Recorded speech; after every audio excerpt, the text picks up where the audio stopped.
Hey guys, Steve Miller here with Oregon School of Gunfighting, and I've been working on a project for a couple of decades now on a rucksack design, and I wanted to get a video out to start talking about it. I found a really amazing guy down in Southern California, San Diego area, Wilde Custom Gear, and his name is John. Has a great business, great website. It's if you can see it on the video here, wildcustomgear.com. Great guy to work with. He's a go-to action guy, gets stuff done.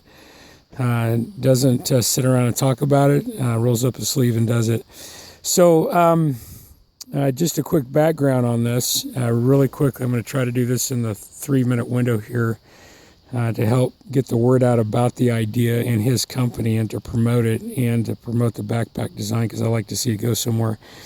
If you have any background or experience or desire or interest in backpacking, whether you did it for a living in the military, whether you do it for sport and recreation out here in the Pacific Northwest, where a lot of folks do that as a hobby, finding backpacks that work well, that don't cause you to schedule an appointment with your chiropractor when you get home from your last outing is challenging. And everyone has struggled with that question of how much gear for how long can you carry. My experience as a radio operator in the military, started there and then worked through it as a training consultant with first responders, both in fire and rescue and law enforcement. Being able to move equipment and people through confined spaces and dangerous environments and unstable environments is very challenging. So finding a backpack that does that well went from a hobby to a passion. And I finally have come to that place in the journey where I think I've got something here. So I want to show you how this works and what it looks like and what the concepts are. So if you're familiar with an old Army AWOL bag, that's kind of where it starts.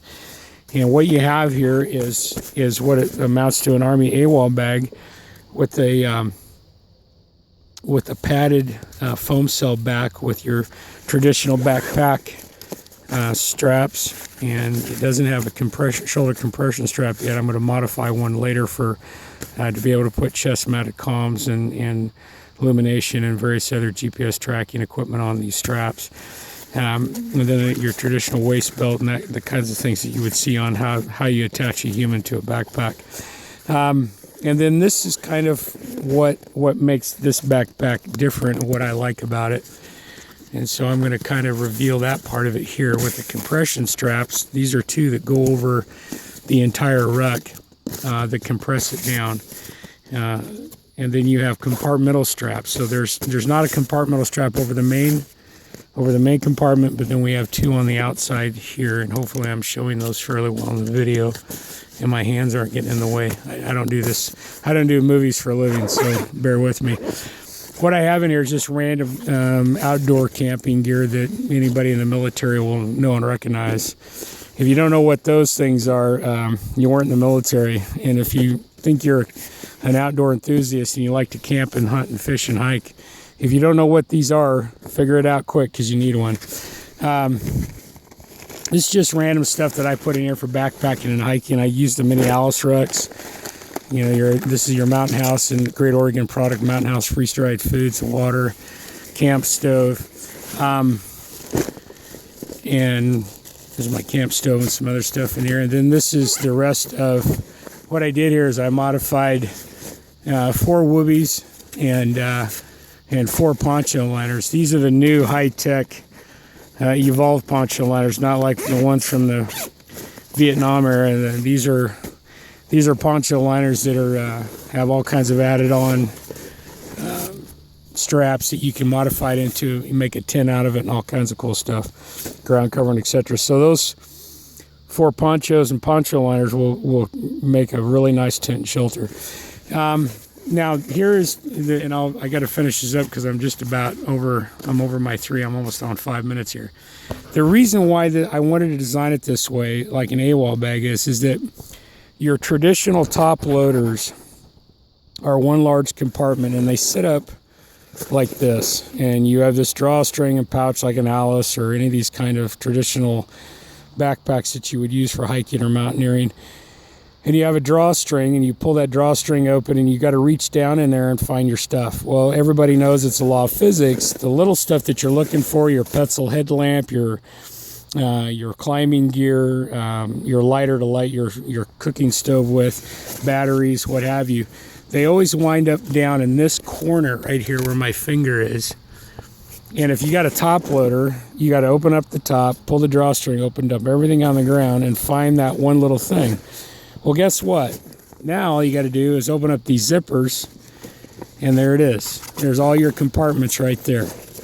And it's really, really easy to get to whatever you need to get to in a hurry. So obviously, if this is for an application for the fire service or EMS or tactical LE or any military agency, and you need to move gear on bodies from a mechanized platform or an airborne platform, obviously this is a prototype, and we're doing some other things in the future designs to improve it. This is obviously a 3D type. There's no internal frame on this, but we have future designs. Hopefully we're going to integrate a frame into it so we can really ramp the load up. Right now for me, and this is just speaking for me, I've gotten this up to about 50 pounds, and I've done about 7 miles over flat ground here in the Willamette Valley of Western Oregon, and it's comfortable for me. It rides really well. Obviously, you have to have some experience, packing the load and distributing the weight, and that's something that has to work for you. But in general terms, if this was a first responders kit bag at any capacity, if this is an ALS bag for medics, obviously you could put a very advanced O2 airway kit in here, major trauma kits, extrication gear in here, technical, confined space extrication gear, ropes, hardware, all that kind of thing. And really the sky's the limit, whatever direction you want to go to. If this is a loadout bag for a SWAT team, whether it was breachers, entries, assaulters, snipers, you can get a lot of gear in here. And this is the size dimension that I want to work with. Obviously, this is about the size and proportion of an expeditionary size Ruck. But with the compression straps, you can work it all the way down to almost the dimensions of a 3-day type assaulter pack. So it's got a lot of abilities, a lot of capacity as it is. The guy that you want to get a hold of to get this pack, if you want to buy one, in this design configuration, John has a pattern, obviously, and he's available. He's a really busy guy, so expect a 3 to 4 month turnaround time if it's a onesie-twosie order. And obviously longer if it's for a small agency on an AMPAC or a GSA card or what have you, or a purchase order. So here is the company. It's John at Wilde Custom Gear in San Diego, California. And a big shout out to John. He does a great job, and his folks there in the shop. Thanks, John, for making this for me. And hopefully you're going to see some generational improvements in design and ability and capacity. So there you go. I only got it all done in about 8 minutes and 40 seconds. So I'll see if I can get this on Facebook. Thanks, guys. Have a great day. Bye.